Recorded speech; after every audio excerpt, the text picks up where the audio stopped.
the Apostle Peter gives us sound life advice on how to live as believers to bring attention to just how great our God is. Top of the morning to you.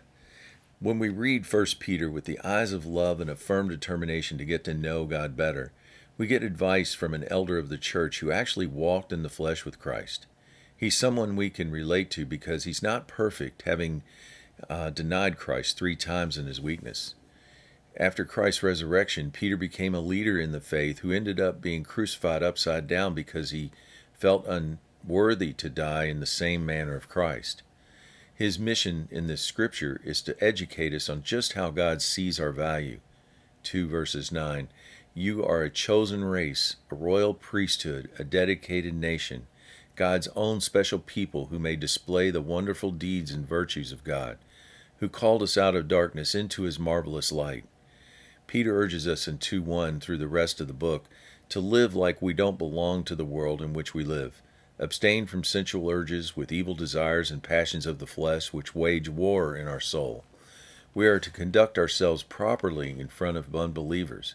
Verse 15, it's God's intention and his will that by doing right we will silence the criticism of foolish people. Verses 16 through 17, we are to live as free people, but not using it as a pretext to do wickedness.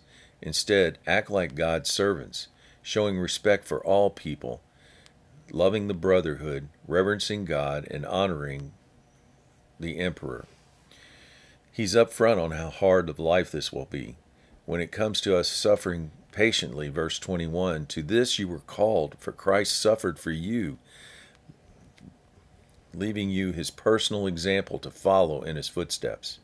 In 3:12 through 14, "The eyes of God are upon the righteous. His ears are attentive to their prayer, and if we suffer for our righteousness, we will be blessed."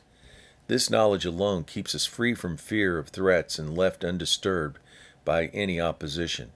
We just focus on 3:15. In our hearts, we set Christ apart as holy, acknowledging him as Lord, ready to defend our hope. 4:8, "Above all things, have intense, unfailing love for one another, for love covers a multitude of sins." Word of encouragement.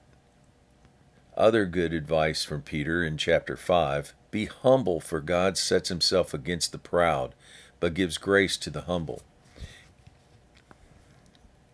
And "Cast all your cares upon him, for God cares for us affectionately and watchfully. Be also well balanced, vigilant, and cautious at all times." The reward in all of this, 5:10, "After a little suffering, the God of all grace will himself complete and make you what you ought to be, establishing and grounding you securely, as well as strengthening you and settling you."